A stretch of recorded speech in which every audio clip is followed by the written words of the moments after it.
Andre can't believe somebody approved that.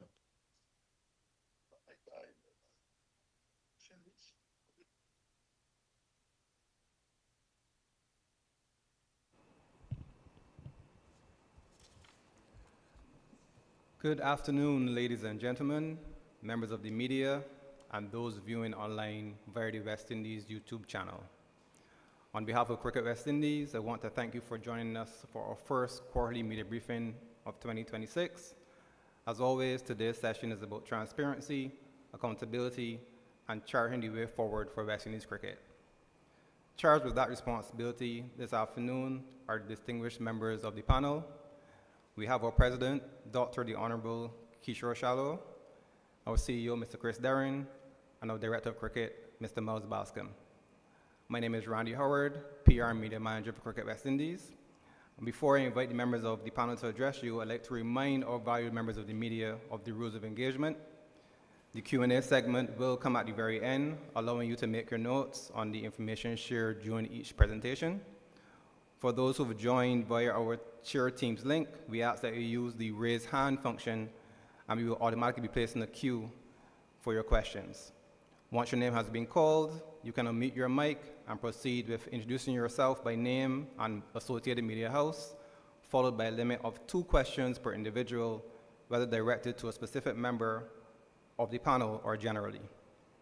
If there's time remaining after everyone has posed their questions, we would allow for one additional question per individual. With that being said, I will now hand over to our President, Dr. the Honorable Kishore Shallow. Thanks, Randy. Good afternoon, everyone. To the members of the media, colleagues, directors, Lewis and Rodney, my esteemed colleagues here at Cricket West Indies, the management who are present, stakeholders, cricket fans across the Caribbean and the entire world. Good afternoon, and it certainly depends on what time the time zone they're on. I know very early, 6 a.m. at what time I was at ICC meeting this morning. I suspect most of those guys are asleep now. But those who are still up, we are happy that you're able to join. As you're aware, we recently completed our AGM on March 21st. This press conference this afternoon provides an important opportunity to reflect on progress made in 2025, also to assess the current position of West Indies cricket within a global space where, the game is evolving at a rapid pace. And of course, we use this opportunity this afternoon to share our outlook on the year ahead. And you'll hear more from that, a presentation from our CEO and then our Director of Cricket later. But just to say that 2025 is a period that we found has been steady progress for West Indies cricket, despite the many challenges that we face. Some of them, unfortunately, are chronic, and I refer to our financial situation. And so I don't know if it's a case where we can say we are comfortable now understanding the fact that we have to navigate those tides and jump over those hurdles. We are accustomed to that, but it's certainly not an ideal situation and not one that we want to continue indefinitely. So we are addressing it, but we have seen across our men's and cricket, men's and women's program, we saw some encouraging performances throughout the last 12 months or so. as well as the continued emergence of very talented cricketers, young talent that certainly gives us great optimism, realizing that, and this is something we know for a fact, we have never been short of talent in the Caribbean, but it is a case of developing the next generation of cricketers, and that remains a central part of what we do here for our long-term vision.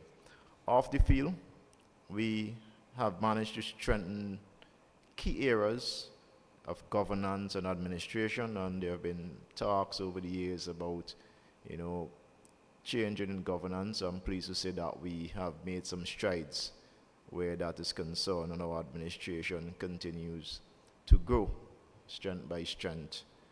Certainly one of the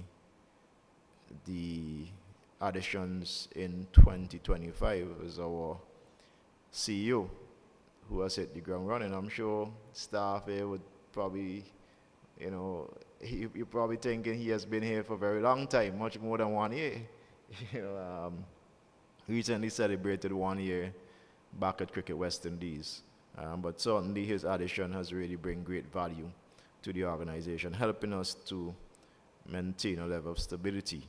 So we're grateful to have Chris still on board with that. And I mean, the efforts that we have made throughout, where we have tried to strengthen relationships and partnerships within the corporate space in the Caribbean, also further strengthen our relationship with our other key stakeholders like the territorial boards and the government. So we continue to try to see where we could close the gaps in these areas. And there naturally will be gaps because we are separated by waters, different challenges, but we are quite committed to working closely with these key partners.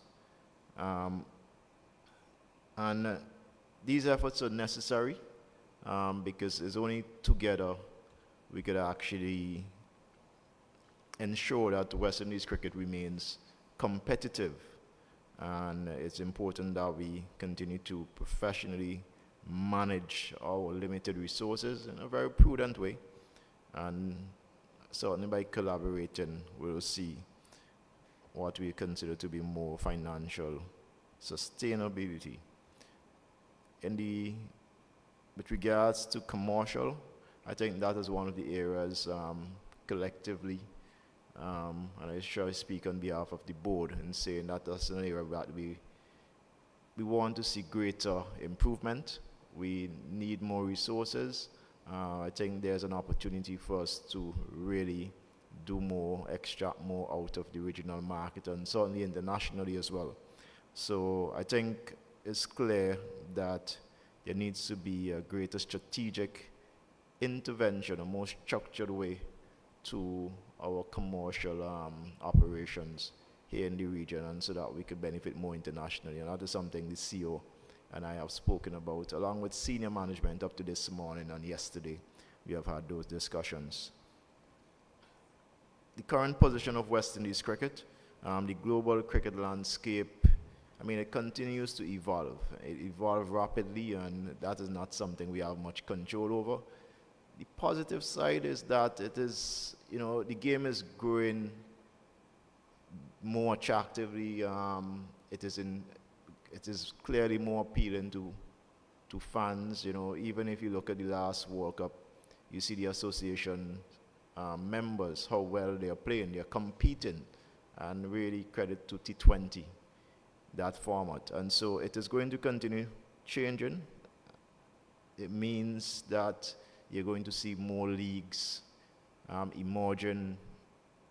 You're going to see an expanding of the international calendar, and you're going to see shifting in the commercial dynamics.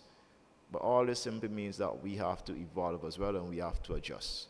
I think we are very clear that that is necessary, and we are committed to also changing and optimizing on any opportunities that we find out there in the global space of cricket. Ultimately, I think it's a case of really, as I say, adapting, but protecting the integrity and the identity of our regional teams are the Cricket West Indies or West Indies Cricket, that brand. So while we change, you'll certainly see efforts from us trying to maintain our brand of cricket and do so in a way with great pride, as we all have come to appreciate. We also recognize that the competitiveness at the international level has to remain a priority of ours. We are judged based on the results of our international men's and women's team. That is a fact. Regardless of how well we do off the field, we are going to be judged on how we perform on the field. And with that, we have to ensure that our development structures, players' pathway, and even the commercial foundation of the game here in the Caribbean, we have to ensure that they remain strong. And you'll hear more about our cricket structure, I'm sure, from Miles a few minutes from now. But I think we all appreciate that West Indies cricket carries a legacy that extends way beyond the boundary. It is really who we are. It is one of the things, cricket, that really brings us together as a region and where the rest of the world see us as one. And so that remains absolutely critical to every single West Indian. Looking ahead to 2026, our focus is elusive. It is extremely clear. We'll continue to strengthen our high-performance systems to ensure that we remain a very competitive team internationally, and that is across all formats, both male and female, and at different age levels. We will also continue to invest in youth development grassroots programs to ensure that the future pipeline of our talent in the Caribbean gets the best opportunity to excel. Equally important, we are going to try to advance on some of the initiatives that we have talked about for the last couple of years to enhance our commercial sustainability, because that in itself, in a challenging global space, it is critical that we do so. Yesterday we had a very fruitful meeting with the Prime Minister of Antigua and Barbuda, the Honorable Gaston Brown, and it was very encouraging, and he too bought into some of the exciting prospects that we put to him, and he's quite keen to be a part of those. CEO Chris is going to, I'm sure, mention or elaborate on a few of those soon, so I'll leave that to him. But just to say, there are some exciting opportunities around the corner for Cricket West Indies and West Indians, and we really, really look forward to sharing those with you soon. And of course, the coming year also presents exciting prospects and opportunities for our players, our fans, and all our partners, prospective partners. And so we urge everyone to come on board, because we understand that for us to reach anything close to our full potential, and I would dare say that we haven't reached anywhere close to our full potential as a cricketing nation as yet, off and on the field. We have achieved excellence on the field in the past, but commercially we have never reached anything close. How ideal would it be, or how great would it be for us to reach close to that potential, both on the field and off the field at the same time? And we believe that in the plans, the structures that we are putting in place, all the hard work of the management and staff and board members and so on, we believe that it's only a matter of time before we realize such success. With that in closing, I want to thank all our stakeholders who in 2025 contributed in one way or the next. Board of directors, they have been extremely supportive. Our management and staff, to go through a very challenging year off the field. I must commend them for the credible work that they have put in and the steadfast support throughout the entire 12 months or so in 2025. Absolutely no doubt that your hard work has contributed to the stability and growth in some regards in the organization. And so again, my deepest appreciation to every single one of you. Also, I want to express my gratitude to the governments across the region who continue to lend support to Cricket West Indies and who continues, all of them who continue to believe in this unique product called West Indies cricket. And we remain very committed here at Cricket West Indies to strengthening the game across the region, because every one of us, but certainly I share the view that there's nothing more special than West Indies cricket in sports, and anything that helps to keep us together as a region, you know, it has my utmost support and dedication. And so, again, just to end by saying I remain extremely optimistic in the plans we have for the year ahead, and no doubt with the continued support of all those stakeholders who I just mentioned, I assure you that we are going to make strides with our cricket and hopefully get to that potential that I referred to a bit earlier. So thank you for being attentive, and I look forward to your questions moments from now. Thank you, Mr. President. To speak on some of those exciting plans for the future, I now invite our CEO, Christopher Dern. Thank you, Randy, and good afternoon to everybody here present and around the world.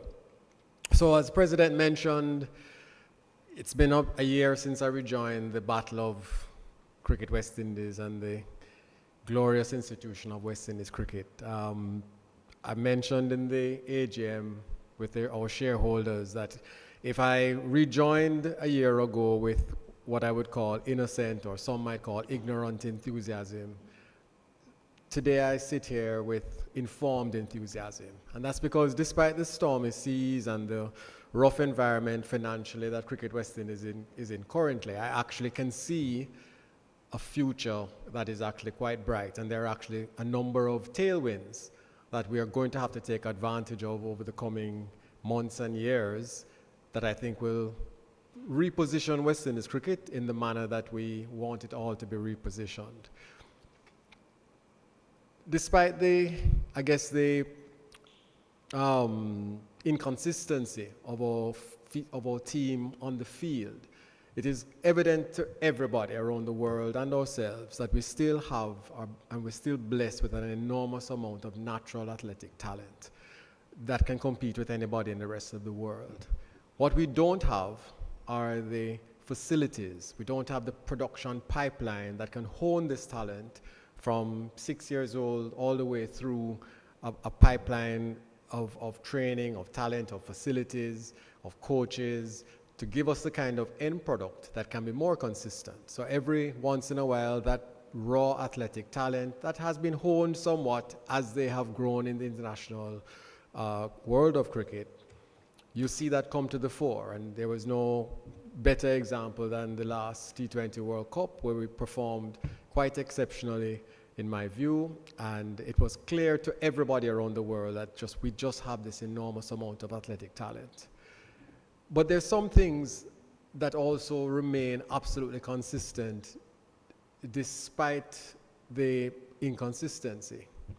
And one of the things is that universal love of West Indies cricket. I was very fortunate during the last period to visit India on a mission India, which was a commercial mission accompanied by Sir Viv Richards, Mr. Brian Lara, and Sir Richard Richardson. And it was just an amazing opportunity to see firsthand this universal love of West Indies cricket, which is embodied by these gentlemen. The kind of corporate doors that opened to us. There was no corporation that we went to that were not absolutely enthusiastic to meet with us. The staff would pour out of those buildings to get a glimpse of the great men I was in company with, to sign their autographs. CEOs were, humbling themselves as if their own bosses had walked into the room, and it was just an amazing thing to witness.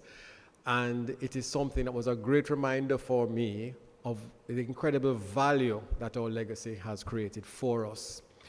So we're going to be building on that value. We have to ensure that those kind of gentlemen remain an integral part of everything we do going forward. So much so, one of the first things the president did after that, disastrous collapse at Sabina Park when we were routed for 27 by Australia, was to assemble a team of some of those gentlemen to sort of point the way forward. Let us look at some of the key things that we need to get done in the Caribbean from a developmental perspective, and then management team set off with after gentlemen such as Sir Clive Lloyd and Ian Bradshaw and so on, and Anthony Gray, and Brian Lara, of course, gave their input as to some of the things that are happening around the world. I've also had conversations with people like Karen Pollard and Dwayne Bravo and some of the more current West Indians who are plying their trade around the world, Mr. Jason Holder, trying to get to understand the kind of facilities, the kind of resources that they're able to avail themselves of when they're on tour, that our youngsters just don't get that opportunity.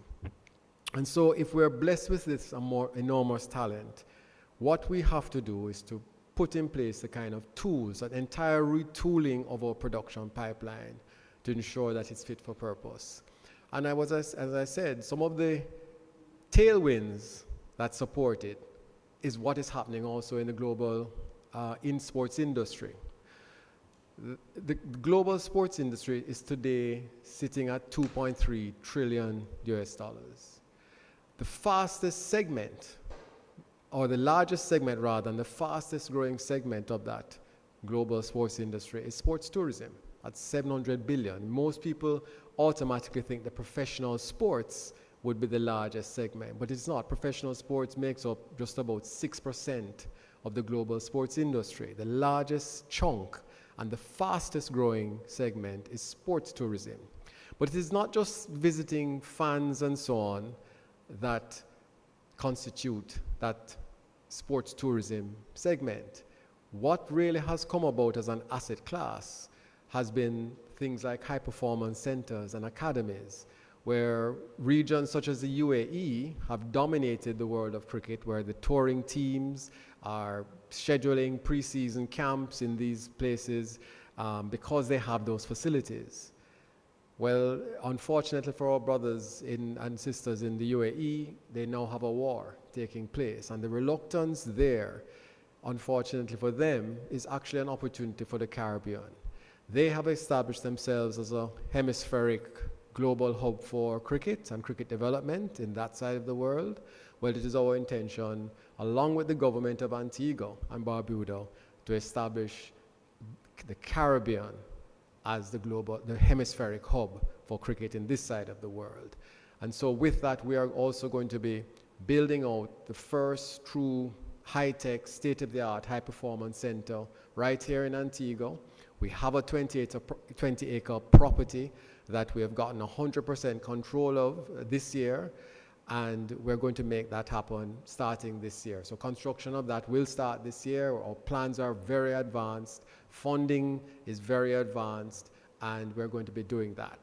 Now, some might ask, well, how is it you're able to get funding for infrastructure type projects, yet you're challenged to even hold some of our domestic tournaments? Well, the reality is that you are able to get funding for infrastructure projects, and that's not unique to the Caribbean. That's a global phenomenon. Infrastructure projects excite financiers, excite investors, etc., because they're of a more permanent nature.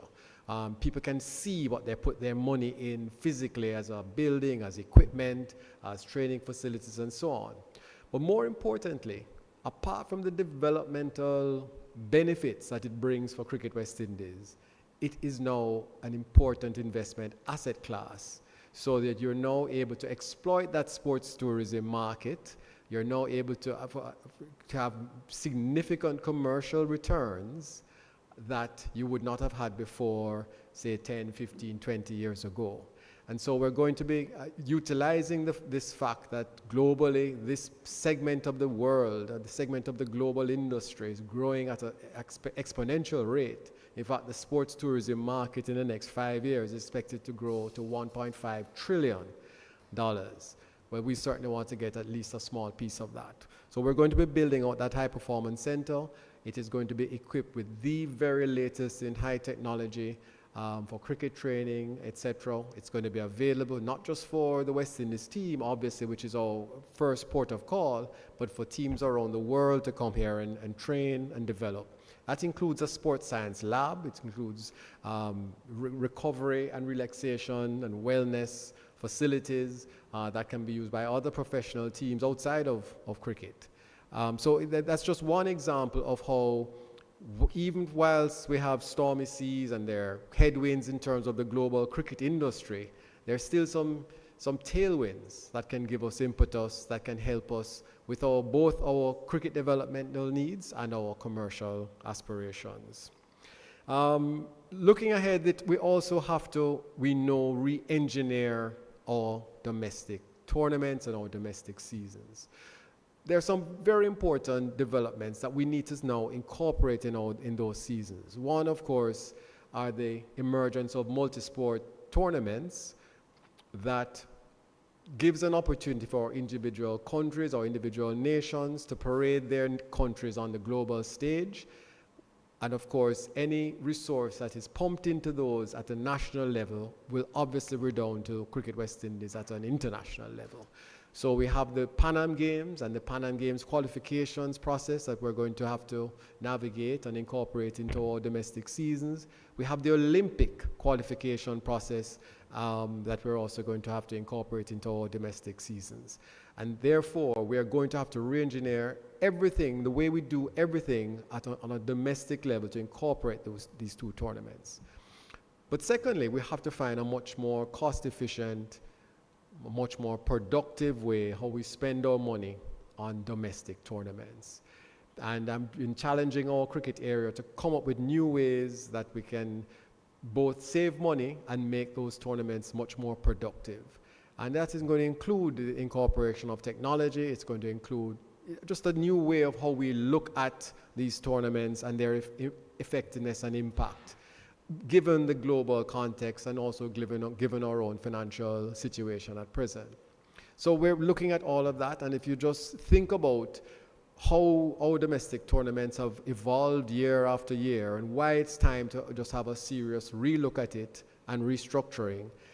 50 years ago, there was simply one form of the game. There was a test cricket, and we had our regional tournament. Everything was funded by the West Indies Cricket Board back then. 50 years later, we now have over 25 tournaments because there are three forms of the game, there are multiple age groups within those games, and then we have two genders. And so we have many more tournaments that have to be run, managed, paid for at the center by Cricket West Indies, but the economics has not necessarily changed. We still have a very small domestic commercial market and so on. So you're trying to get resources out of a market that are simply not there to sustain this playing cricket the same way in the Caribbean. So we're doing an entire re-engineering of our processes, looking at our administration, looking at how the tournaments are run, employing as much technology as possible, even as basic as how many board meetings and how many managerial meetings we have electronically versus face-to-face. All of those things have to be taken into consideration going forward, and we've been starting along that transition from very early. If you just consider what it costs to have a test match at one venue versus another, and you hear publicly, complaints and concerns when countries don't necessarily get matches during the international calendar, which they think they should be allocated since we might have more than one match. The reality is when you move from one venue to the next in the Caribbean, it will cost upwards of $250,000. That same moving of a test match from Lords in England to Manchester will cost the ECB £1,200. So they put everybody on a bus. We have to not only fly the two teams and officials and, event management personnel and so on, but we also have to fly all the television equipment and television crews and so on. These are things that no other cricket board in the world has to worry about. But Cricket West Indies has that burden. Now, it's a burden we accepted when we decided to stay a full member of the International Cricket Council, and I'm sure nobody would want us to not remain a full member of the ICC. But once you decide to do that, you accept those responsibilities, and you have to find a way to deal with those additional expenses. So we're going to re-engineer our domestic tournaments. We've already started looking at it this year, but again, we're going to have to also build in the cadence every year of new tournaments, such as qualifications for the Pan Am Games and qualifications for the Olympics. We also have to just simply leverage all our major assets. And of course, our players and the relationship with the West Indies Players Association is paramount in all of this. And so we're going to have to leverage the value of our players and that relationship with Whipple to make sure that we can deliver some of the plans that we all intend to deliver. So we've been trying to build an even closer relationship. The relationship has already been very good.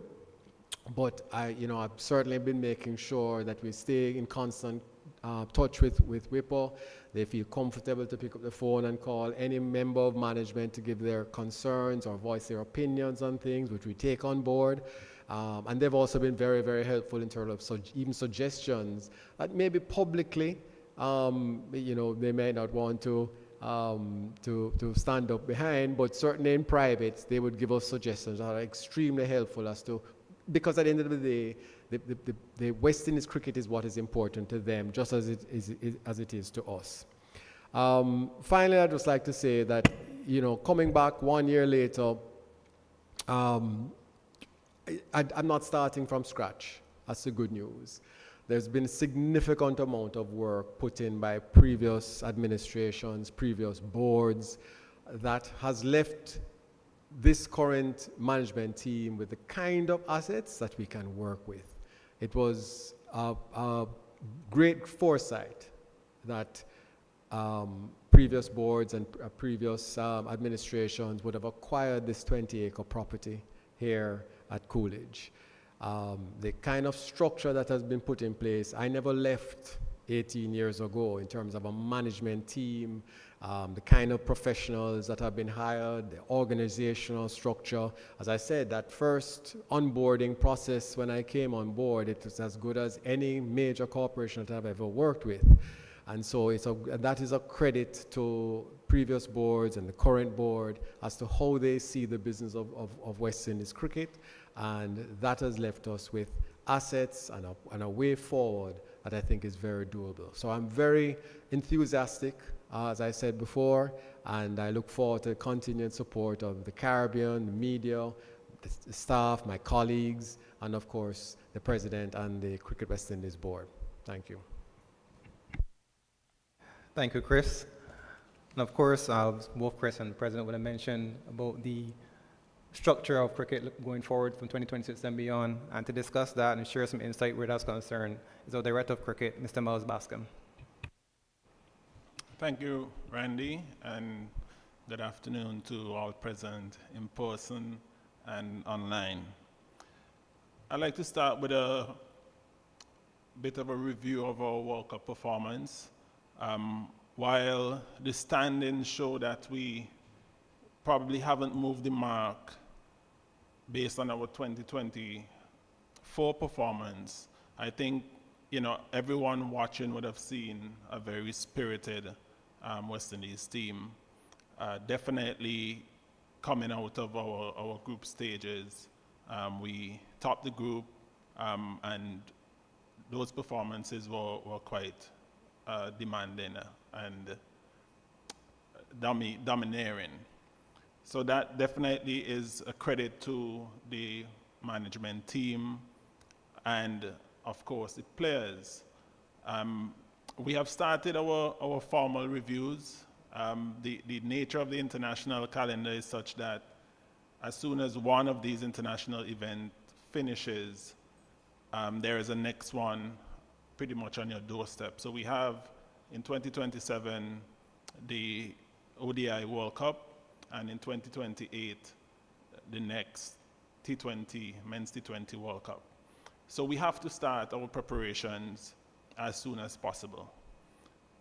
The reviews will be done internally formal review that has already started. And so far, the feedback coming from the team management is very heartening. I think I must mention that that spirit that we saw, based on all of the feedback from team management, that was player-led. And I think that was somewhat visible. People like Jason Holder, Rovman Powell have come in for high commendations for their leadership within that group, on and off the field. Of course, the team management and the captain has played their part as well. So coming out of our formal reviews, the intention, of course, is to chart a course forward. How are we going to ensure that we're in a position in 2027 to challenge for that ODI World Cup title? And how are we going to ensure that in Australia and New Zealand in 2028 that we have a squad that is going to be able to compete in those conditions to better the performance in the last World Cup. So this formal review will be followed swiftly by some campaign planning. Those meetings are already calendared, and that will inform our high performance plans. It would inform our talent identification drives. We mentioned a number of adjustments to our domestic tournaments. The West Indies Championship probably being the one that has been, well, that will be most unlike any of its previous formats. We should have released formally that the format that will be used for the 2026 West Indies Championship, which would involve 3 concurrent bilateral series, followed by a playoff round, and then a grand final. It's a reduction of games, something that no one is really happy about. But we have sought to look at how we can leverage the cricket that we can play to ensure that we are getting the strategic outcomes that we are looking for. We have a very packed home series schedule, and not only in terms of volume of cricket, but in terms of the importance of those games. The test matches with respect to the World Test Championship, and of course the ODI matches with respect to the qualifying automatically for the 2027 ODI World Cup.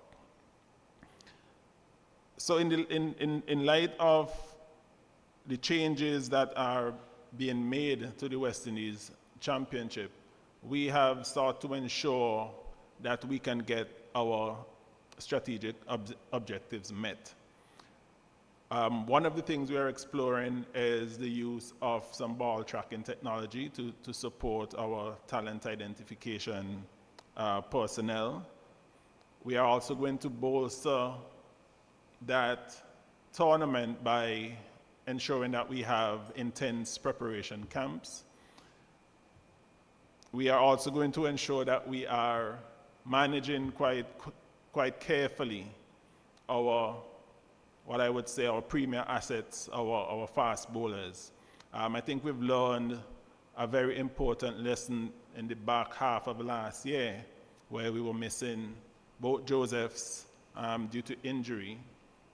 And while those were not necessarily load-related issues, it certainly underscored the point that better management of these players will ensure that they are peaking at the right time. And it's not necessarily managing past load, but looking forward at this very intense upcoming home series schedule, especially for these fast bowlers who play across formats, and ensuring that we have them peaking at the right time. So a number of a number of initiatives have been put in place to ensure that these players have all the support that they need. They are aware of their load management plans. Their territorial boards are aware of all of their load management plans.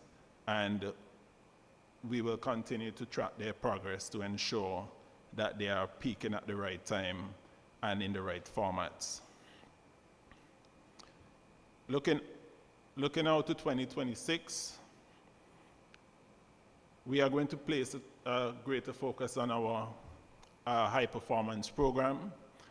We have, over the last few months, sought to increase our communication capacity, ensure that we have information flowing across programs, because we recognize that it is important that we are aligned. So we have ensured that we have technical handovers coming from our international teams down to the pathways, down to the franchise head coaches, so that players have some continuity in their program.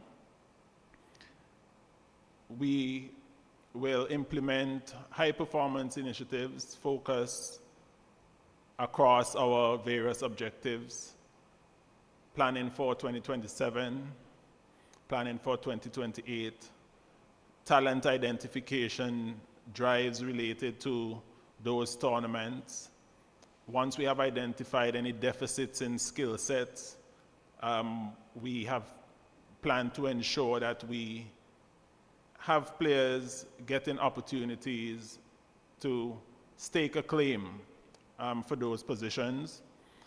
We definitely have eyes on our two young wrist spinners, whose development would be key, especially in conditions in South Africa and New Zealand. Ideally, if we can get those players to a point where they can contend for a spot in the international team, that will definitely be ideal. But we are going to make plans to ensure that we can track their development and ensure that they're getting all they need so that they have the best chance of being ready for those tournaments. As part of our focus on high performance and coming out of the emergency meeting in Trinidad following that Australia series, we are trying to finalize the recruitment of a bowling consultant, fast bowling consultant, as well as a batting specialist. Those were direct recommendations coming out of that meeting. And though it has taken some time, we are very close to finalizing those recruitments. Those will certainly help. The CEO spoke to the plans for the high performance facility, building out some capacity here at Coolidge, extension of nets, an added square on the field that would allow multiple teams or multiple groups to be training simultaneously, high standard gym facility and recovery facilities, all key towards ensuring that all of our players are best prepared to represent us on the international stage. I expect that it will be a very interesting 2026. I'm very much looking forward to our next big assignment, which is the Women's T20 World Cup. Our women's team doing battle as we speak, and our high performance manager looking at me knowing that, you know, we might have misscheduled this press conference when we should have been supporting our ladies. But they certainly know that they have our support, and we expect that they will grow from strength to strength, and they will be serious contenders in the World Cup in June later this year. Thank you. Thank you, Miles. I would now like to open the floor to questions from the media. And of course, I would not expect anything less than to see Mr. Philip Spooner at the top of the list. Philip, you may go ahead and unmute your mic and pose your question. Thank you, Randy. Thanks for the opportunity to participate. Thanks, gentlemen, at the head table for inviting us. And Miles, you are correct. I would rather be watching the women's team play, but we are here, so we get on with it. It's 78 for one. Australia batting first, by the way, so in 11.2 overs. So we get in there. I just wanted to ask, first of all, to the CEO. Obviously, the schedule for the home series hasn't been officially announced, but there have been indications of venues and the way it's being structured. Here in Barbados, there has been some discussion over the fact that Kensington Oval has not been allocated any matches for this year of international men's cricket, and obviously because of the way this new 4-day season is restructured, not in the 4-day either. Like, can you talk us through obviously the factors that would have gone into that, the elements of cost, etc., and even if you can tell us how much it will cost to run cricket this year vis-a-vis last year and the year before.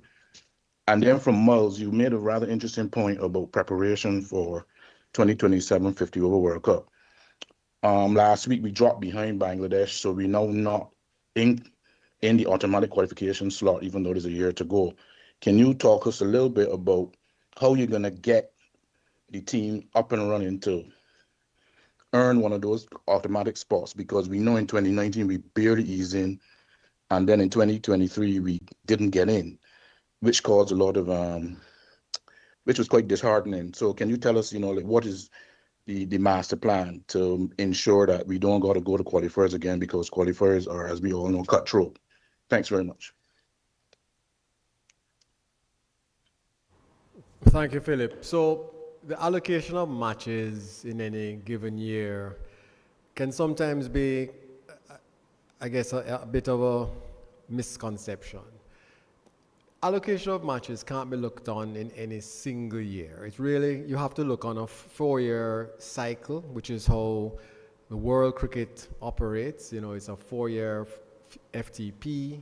And in any given year, there may be nuances and circumstances that we make individual adjustments as we see fit. But it is not a arbitrary type of allocation. There are circumstances that would include of financial situation at any given time.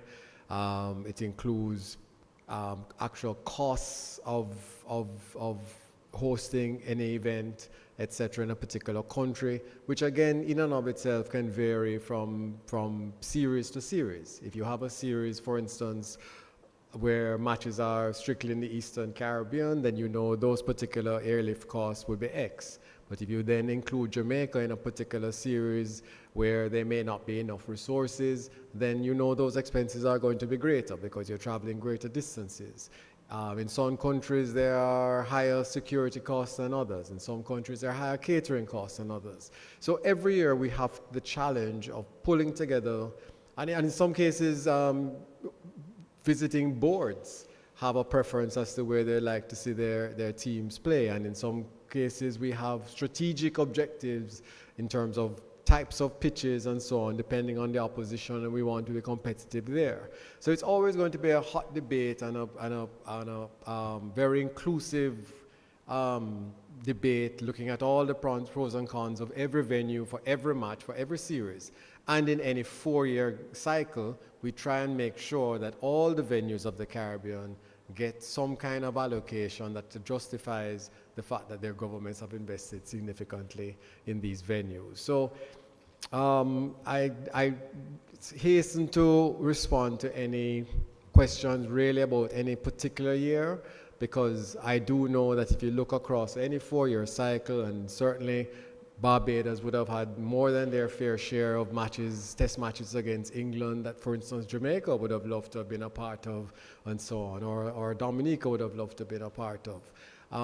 But the reality is that we try our best to match the current existing conditions with the schedules as we see fit.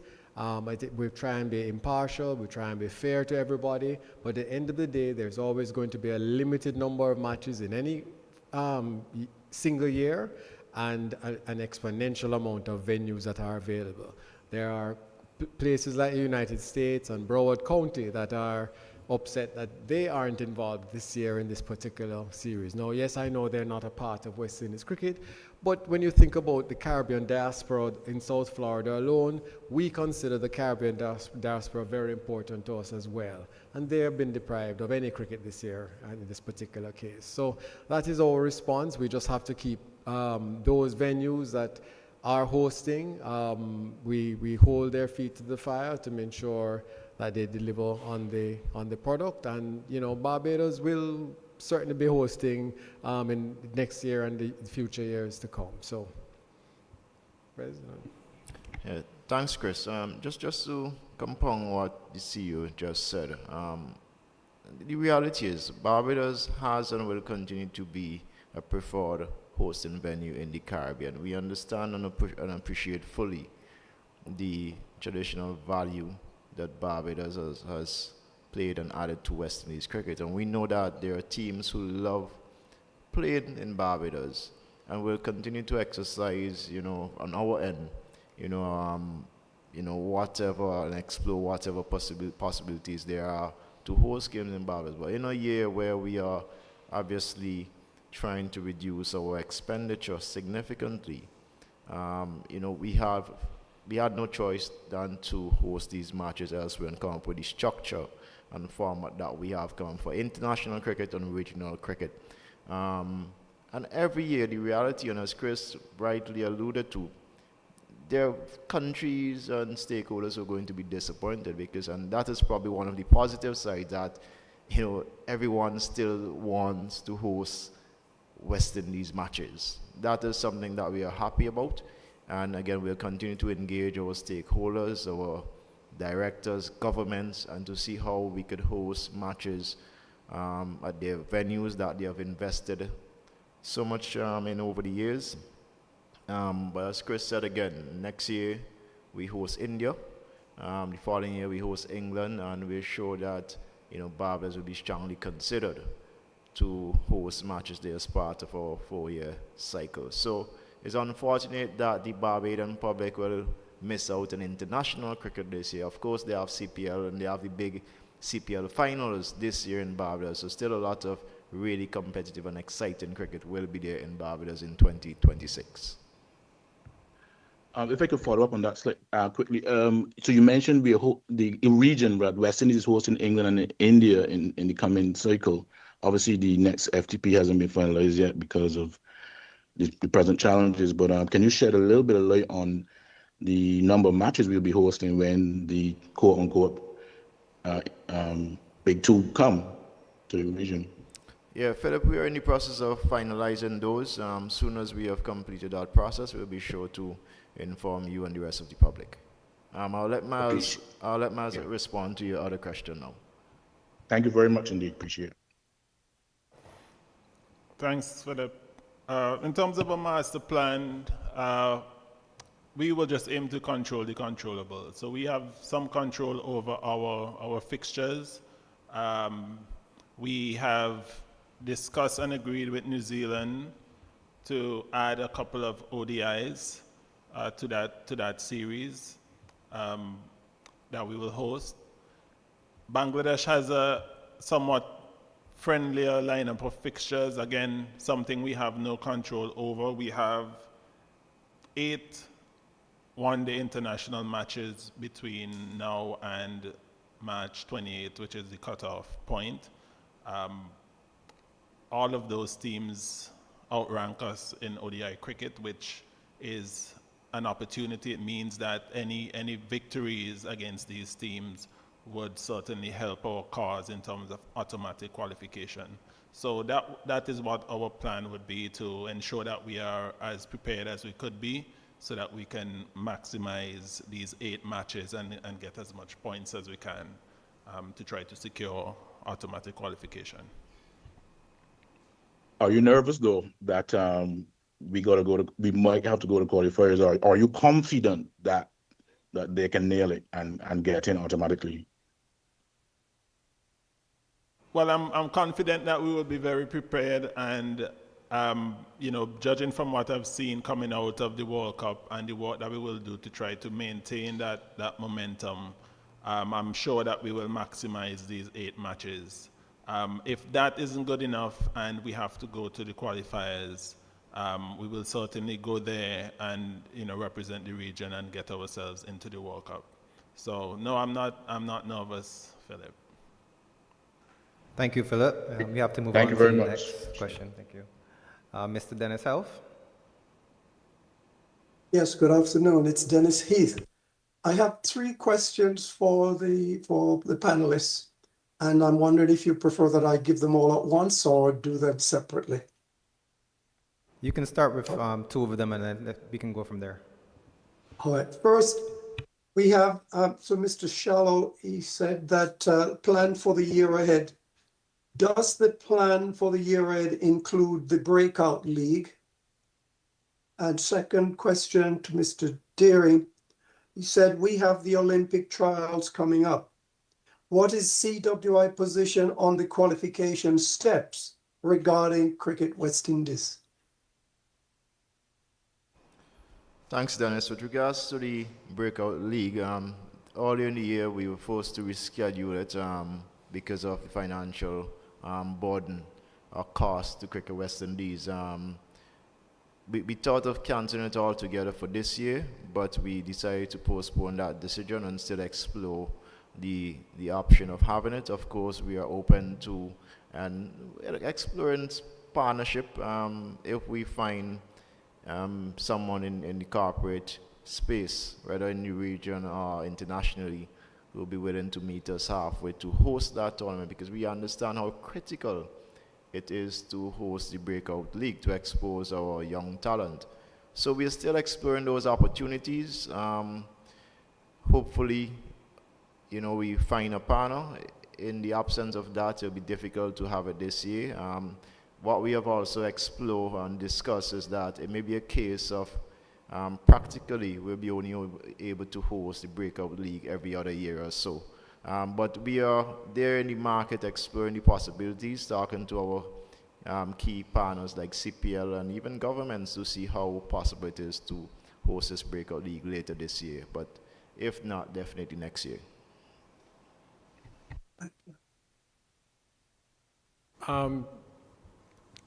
What is our position as relates to the Olympic Games? Well, generally, we believe that all the multi-sports events that take place in the hemisphere, where cricket is now becoming a part of, is an incredible opportunity for Caribbean with the West Indies to benefit from, not just from the perspective of West Indies cricket, but if you think about West Indies cricket as a sum of its parts, it is an opportunity for the parts, or individual countries, to gain international exposure, which would hopefully then encourage greater national investment in those products, which will again then hopefully improve cricketers at a national level, so that by the time they even come to the West Indies or West Indies tournaments, we have a much improved cricketers. So all of those multi-sports tournaments tend to involve national teams. And as you know, the West Indies is not a national team. It's an international team, an amalgam that was an accident of history that has survived almost against the odds. But the bond is so strong that I have no fear about our individual countries participating in these international tournaments, such as the Pan Am Games and the Olympic Games and so on, individually, even though those participations are going to be coordinated by Cricket West Indies. We are going to, for instance, with the Pan American Games, once we're finalized with Pan Am Sports, the number of participants that will be taking place in the Pan American Games, we will have our own qualification tournaments amongst our countries under the aegis of Cricket West Indies to qualify for the Pan American Games. That in of itself, if you can think about the excitement of now Barbados playing off against Trinidad for a spot in the Pan Am Games, you can understand the direction that we're heading in. Similarly, for the Olympic Games, there will be a qualification process held within the Caribbean amongst our members, our member countries, who have Olympic affiliation, and that is similar also to the Pan Am Games. You have to have, as a national cricket committee, a national cricket board affiliation with your local organizing committee for the Olympics. There will be a qualification process. In this particular instance, that qualification will allow one country from the Caribbean to participate in the ICC's International Olympic Committee qualification process. So that is also an exciting process, an exciting prospect for individual countries to be out there competing against major international teams such as possibly a New Zealand or a Pakistan for a spot in the Olympic Games. So we're very excited about the prospects of these multi-sports events that are taking place in the hemisphere, that our countries are going to be participating in under the aegis and managed by Cricket West Indies, even though there are individual nations that will be participating. You would have recognized that we recently participated in the Bolivarian Games in Lima, Peru, where we sent 6 teams from the region, 3 male, 3 female teams from the Caribbean under the aegis of Cricket West Indies, those being Jamaica, Barbados, and Trinidad and Tobago, who competed in the first ever Bolivarian Games that had cricket on its agenda. So next year in Lima, Peru, cricket is in the agenda amongst one of the events at the Pan American Games, and of course in 2028, cricket will be participating there in Los Angeles, and hopefully one of our national teams from the Caribbean will make it to the Olympics. Thank you. Mr. Heath, you Can can I go get ahead that? and I can go ahead and pose your third question. Okay, this is directed to Mr. Bascom. Regarding managing quick bowlers' workload, in view of the great advantage that would have been received by Jaden Seals and West Indies cricket of the experience to be gained should he play there, would it not have made sense to allow Seals to accept the English county invitation with regards to perhaps minor tweaking of the number of games to be played?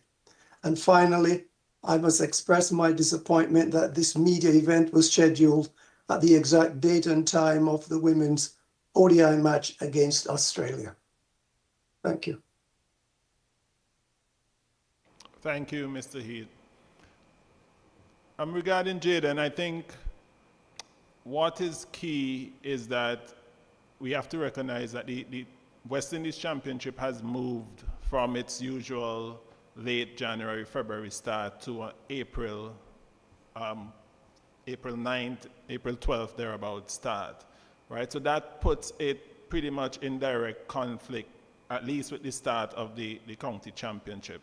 So where in previous years, our players would have had a number of rounds of West Indies Championship cricket, last year being a good example, where Jaden played at least 3 rounds of West Indies Championship before he head off to the county championship. This year, those tournaments are pretty much in direct conflict. So looking at the workload, the upcoming workload, Jaden being pretty much one of our all-format bowlers,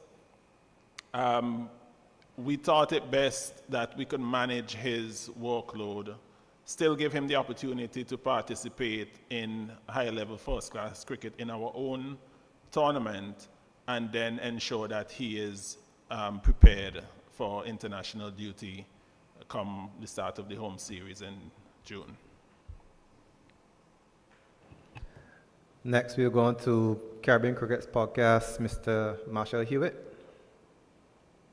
Thank you very much. The first question, I think it's for Kishore, but it might be better answered by Chris, I'm not sure.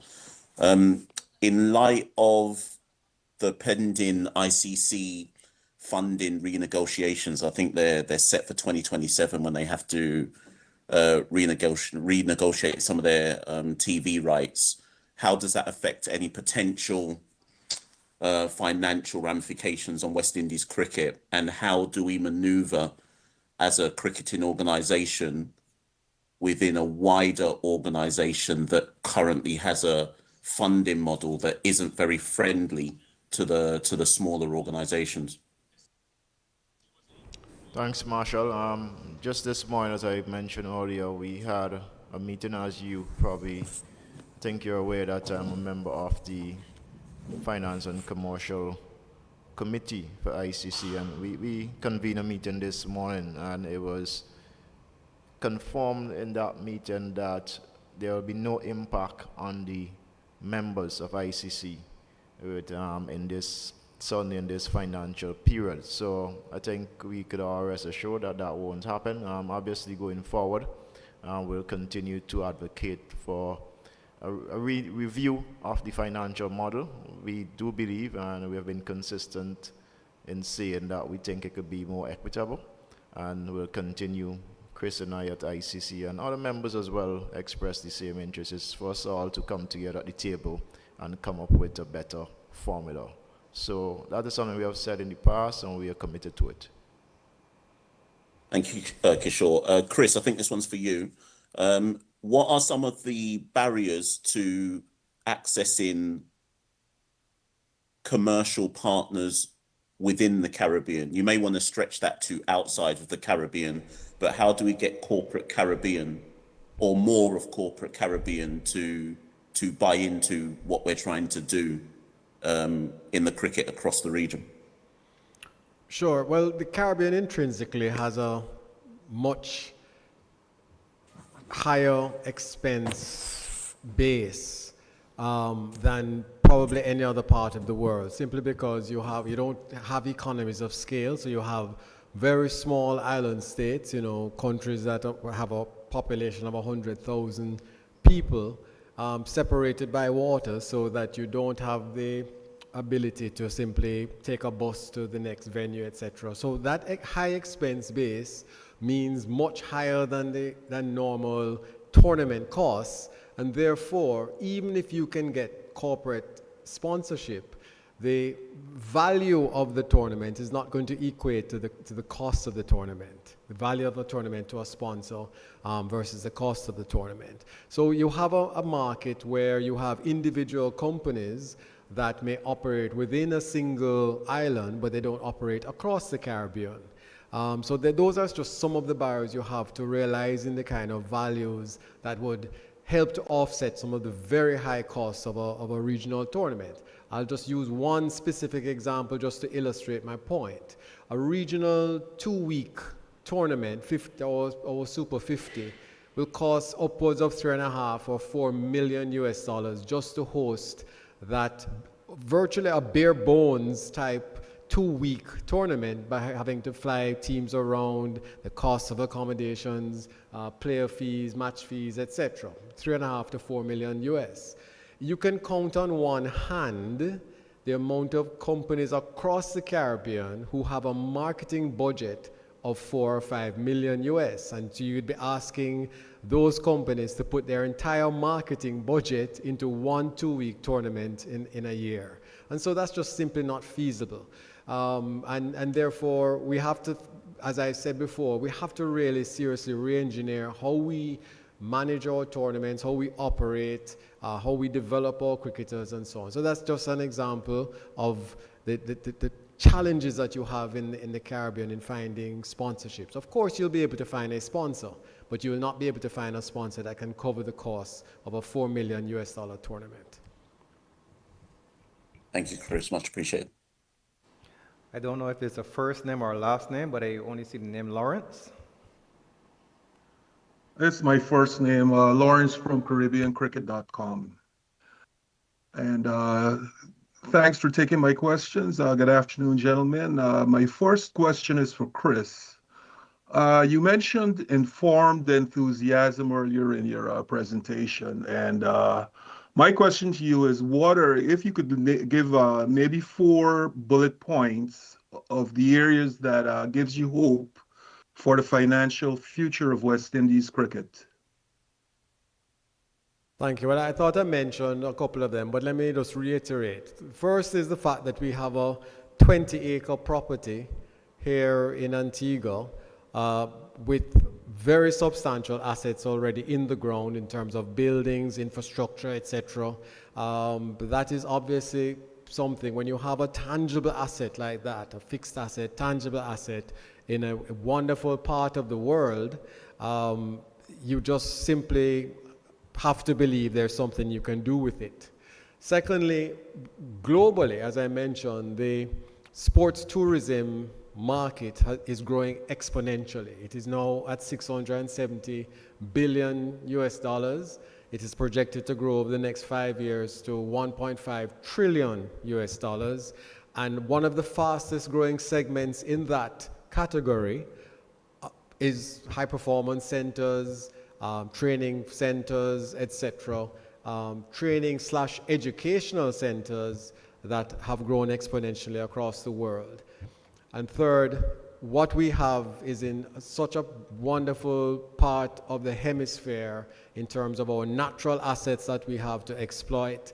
For instance, here in Antigua or in Barbados, the proximity of any training center you can build to the beach then allows you to market not just to the cricketers that want to come here to train, but also their families who want to concur to come here to visit. I don't think you have to twist arms to get families to accompany you to the Caribbean, the same way that, frankly, all brothers and sisters in the UAE might have to twist arms to get families to accompany those cricketers.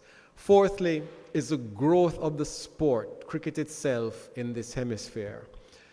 Today, there are over 400,000 registered cricketers in the United States. The game is growing exponentially in Canada. The game is growing exponentially in Brazil, where they now have almost 90,000 registered cricketers. All of these countries respect, in this part of the world, the brand legacy, the expertise, and the simple ambience of involvement of West Indies cricket. And the kind of approaches what we've had that we're actively exploring for commercial cricket development, exploitation, and relationships with entities across these countries gives me an incredible amount of enthusiasm.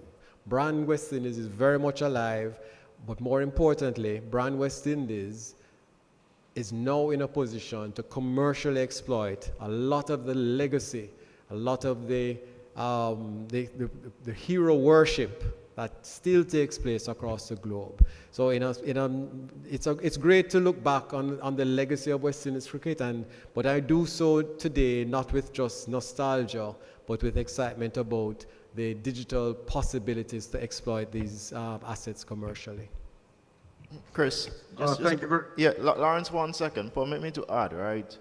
The personal resources that we have in the region. I just add that as a fifth, right, reason to be excited. Whether it is on the field or off the field, we have extreme talent, right? When you look at recently the exciting way we played cricket at the World Cup, you know, despite not going all the way and lifting the trophy, the cricketing world was celebrating. You know, there was a special buzz. And we do have that. We have seen glimpses of the next generation of talent. And so we are excited by that. And we do, off the field, the ones who you don't see are the hard-working and competent staff who behind the scenes, and compare with professionals across the world, we have some of the best. So we have a lot of reasons, good song reasons to be excited. And that is why when Chris and Miles spoke of being enthusiastic about the future, I'm right there with it. I'm sure the board and the staff equally are right there with us as well. Thank you, Chris and Dr. Bascom. My follow-up to that, to you, Chris, is, you know, the fastest growing format of cricket right now is T20. I mean, that goes without saying. We don't have to elaborate on that. However, Cricket West Indies doesn't own the CPL. As a result, I guess our financial returns from that could be a bit limited. How do we plan, or is there a proposal to at least leverage to a greater extent T20 cricket and franchise cricket, given the fact that you're developing a facility in Antigua, as you stated? How do we plan to align the two to monetize cricket in the region and take advantage of our assets, so to speak? Let me just say that the CPL is tangibly and empirically the most successful project undertaken by Cricket West Indies in the last 13 or 14 years since it's been in inception. It is a credit to the CPL organization for what it has helped to build. Let me also say that the issue of ownership from a legal, technical perspective is not the operational or effective measure by what the returns that you make from anything. Because all different types of relationships can exist that are far more beneficial to owning. And so we certainly, I believe, based on what I have seen, probably take home from a profit perspective a substantial piece of the value of that event without having to take the risk of investment. And so, let us be very clear that I certainly believe we get a very good return from the CPL, and it is one of our most valuable, if not cricket assets, certainly one of our most financial assets, even though from a technical perspective, we have some ownership, but not the total ownership of that property. We have total control of that property. It is one of the family of Cricket West Indies products, and it is an organization that we work very closely with and are going to be continuing to work even more closely in the future, where we're actually in the process of finalizing a new memorandum of understanding with the CPL, because many of the things that we want to exploit, it is an ideal organization having demonstrated its success as a West Indian product. We can utilize that relationship to do many more things. So it is a very important asset to us. The relationship is very important, but I would stress that the relationship is far more than ownership. It is a license. It operates under a license issued by Cricket West Indies. We work very closely with the management team there to deliver on the CPL product itself. It is a part of our West Indies cricket family. It's a part of our domestic season. And, that's all I really have to say about that. Okay, thank you, Chris. I have another question for you. In February, your chief commercial officer, Rupert Hunter, quit after just 3 months after his tenure started. Do you care to comment on that? People move on for all different reasons. As you know, Rupert was from the UK, and he has returned to UK to be with his family. So there's nothing further to say. He was with us for over a year, in fact, a year and a half, if I'm 16 months, I'm being told. So it's not just 3 months he was with us. It was over 16 months he was with us, and he's returned to the United Kingdom. We wish him well with his future and thank him for the work that he did while he was here. But the business of cricket and West Indies cricket moves on, and we have a team in place that are well prepared to continue on that work. Okay, yeah, I'm sorry about that. I saw reports saying that it was his tenure was just 3 months. And to that end, the West Indies cricket team went out to the World Cup without a sponsor. Do you care to comment on that? And what are we doing to build up the brand as far as bringing sponsors on board? And I know that Mr. Hewitt asked that question earlier, but if we could get some more clarity, how do we get sponsors outside the region to engage with the team when we're on tour, and possibly get those sponsors to engage within the Caribbean? We don't have a large market, but there is a market for some of these sponsors. Well, I think the experience of the T20 World Cup just concluded is pretty much exemplifies what you need to do. Certainly one of the key things you need to do to get sponsors, and that is perform. We actually were in negotiation with a major sponsor for the T20. That fell through, but immediately as soon as the team, I think it was England we beat, and the phone started ringing, and then we had a number of sponsors come to the fore. And we did eventually have a sponsor for the T20 World Cup, and that sponsor has already signed on for our next tour of India later this year. And that's just an indication of one of the things you have to do, and that is to win, perform on the field. And as the president mentioned, the buzz, it was not just about winning, it was how we won, how we performed on the field that reminded everybody about why they love West Indies cricket. Everybody is aggressive in T20, but there's just such a flair and excitement, just a way we do it, that is one of the reasons I think that we're all very excited about the future prospects, and of course, bringing on board sponsors. Okay, thank you. And Thank you, Lawrence. Thank you, Lawrence. We're going to have to move on to our last question. Last person to pose questions, Mr. Ian Watson.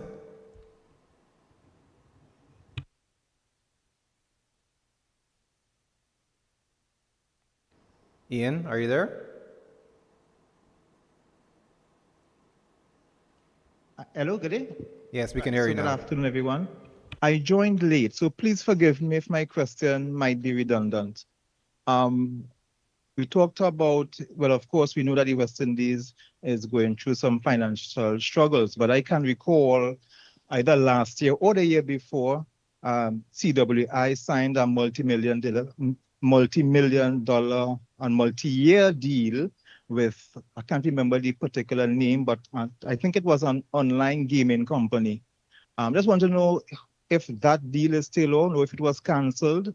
And two, we talked about the format of the championships, but I just have a concern about the advantage, the seeming advantage and disadvantage of some of the teams. I'm not knocking any of the teams. I'm not knocking the weakness or the strengths of any of the teams, but based on how they finished last year, we have Guyana, the champions, playing Windward Islands. Now, this will give Guyana the best chance or the easiest chance to reach the final or the playoff. But it also gives Windward a very tough road to achieve the same stage. So I just want to comment on that, the seeming inequalities of the competition, because when I look at the fixtures yesterday when it was released on the windiescricket.com, I see Guyana is also playing Windward. Guyana is also playing.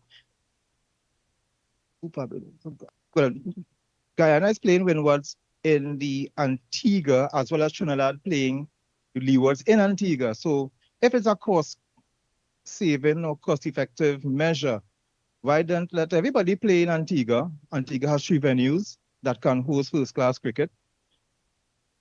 So just want to get those questions answered and clarified. Sure. I think the company you're thinking about is BetCage. We still have an agreement with BetCage, but that announcement and the long-term relationship would have been based on the businesses that they want to start to generate on our behalf on all the countries. They're still going through some of the licensing issues, getting the various licenses they need to operate in the various countries. But we're very hopeful that they will be able to start operations very soon and starting to generate the kind of revenues that they're projected for us. Just very quickly I want to make a comment on the cricket side of things, which I know is always risky for me before Miles answers. When you speak about Guyana being the strongest last year and Windwards being the weakest, from our perspective, or certainly from my perspective, that's exactly what you want, because your chain is as strong as your weakest link. So if you do believe Windwards is the weakest, you have to work on the weakest to get up the curve. And how do you do that? You allow them to play against stronger and stronger opposition. So I totally understand individually as nations, or as countries, your objective is to try and win the championship. Our objective at Cricket West Indies is to have the strongest West Indies team and to ensure that every link in the chain is as strong as it possibly can be.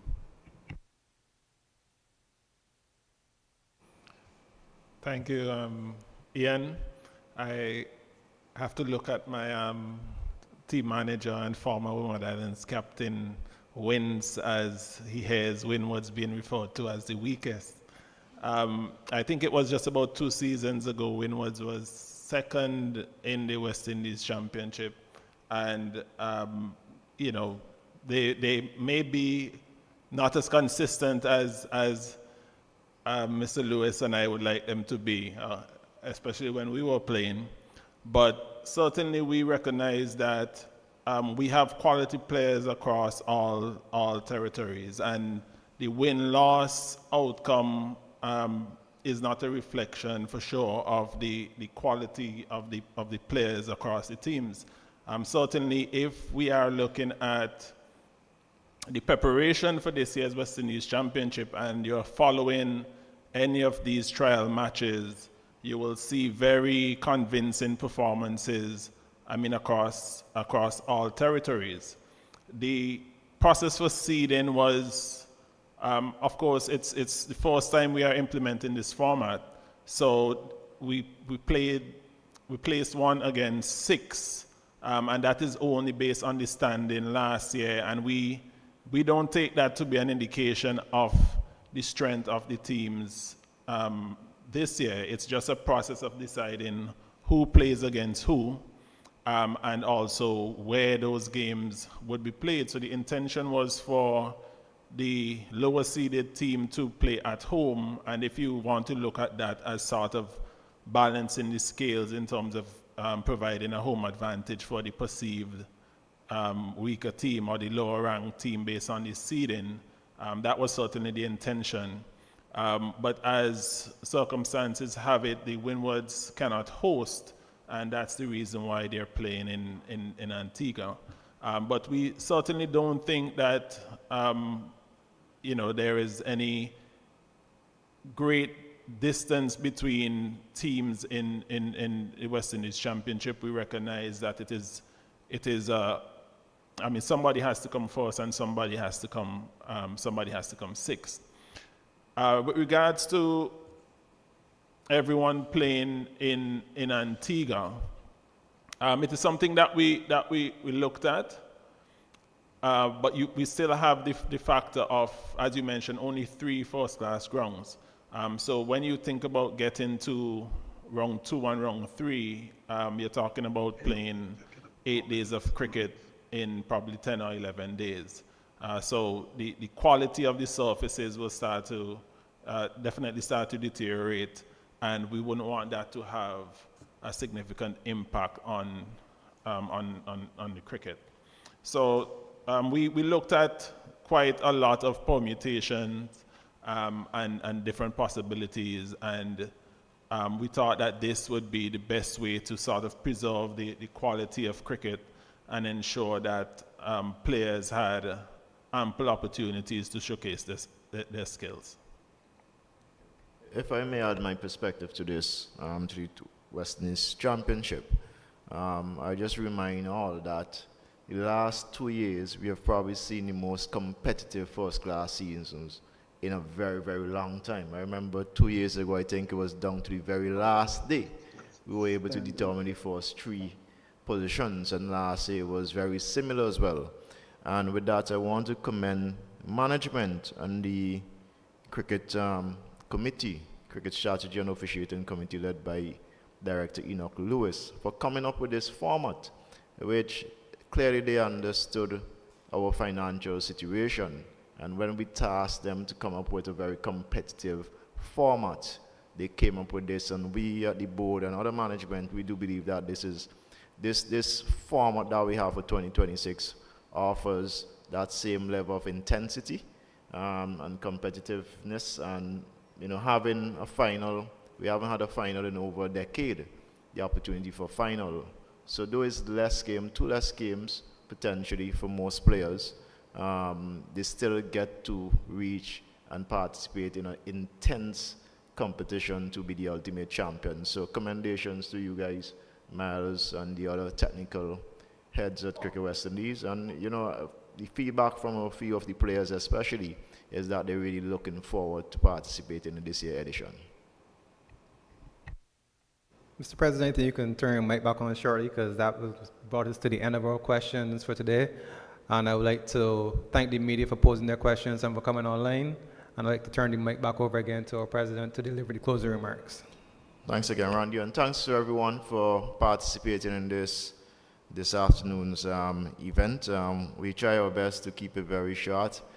Chris, what they didn't realize is that it was our strategy to bring them to cricket for the rest of the afternoon and the evening and night, so that straight from here they go and watch the women's game. All right, and that is indeed what we are going to do soon after we finish to support the ladies. But we have published our annual report. They're on our website, I think by now. We have put out a couple of releases since our AGM, but we just thought, in the spirit of transparency and accountability, that we'll host this press conference to give the media the opportunity to engage us and ask us questions, which we are quite grateful for. I would just say, and just to reiterate, and Chris has repeated this, eloquently over the last few months, that Cricket West Indies is probably, certainly in the region, the only sporting organization that contributes this amount, covers all the costs for every tournament. It is an incredible thing to do. How we have managed to sustain this for such a long period is incredible. It's a study that should be done. But we continue to invest directly in the economy across the region. In every country, we continue to invest heavily. And if you do an economic study, you would see significant millions and millions of dollars, an average of $40 million annually. If you do that over 10 years, that is $400 million that Cricket West Indies is spending directly in the economy in the Caribbean. But that is only economic. We haven't even done a social impact yet. Really? We haven't even done a social impact study yet. And if we were to do so, then we'll see the significant value that Cricket West Indies add to the entire region. And so I just want to thank again all our stakeholders who continue to play a part in us making this meaningful impact in the region. We are very committed to working closely with our partners and to strengthen this very important entity and this important sporting body for the entire region. So with that, again, I thank everyone for their attendance this afternoon, and let us now turn our attention to the women's game in St. Kitts. Thank you, Mr. President. And again, I'd like to thank everyone who's joined us from the media and those following us online on the YouTube channel. Thank you once again, and we look forward to seeing you at our next quarterly media briefing in a few months' time. Good afternoon.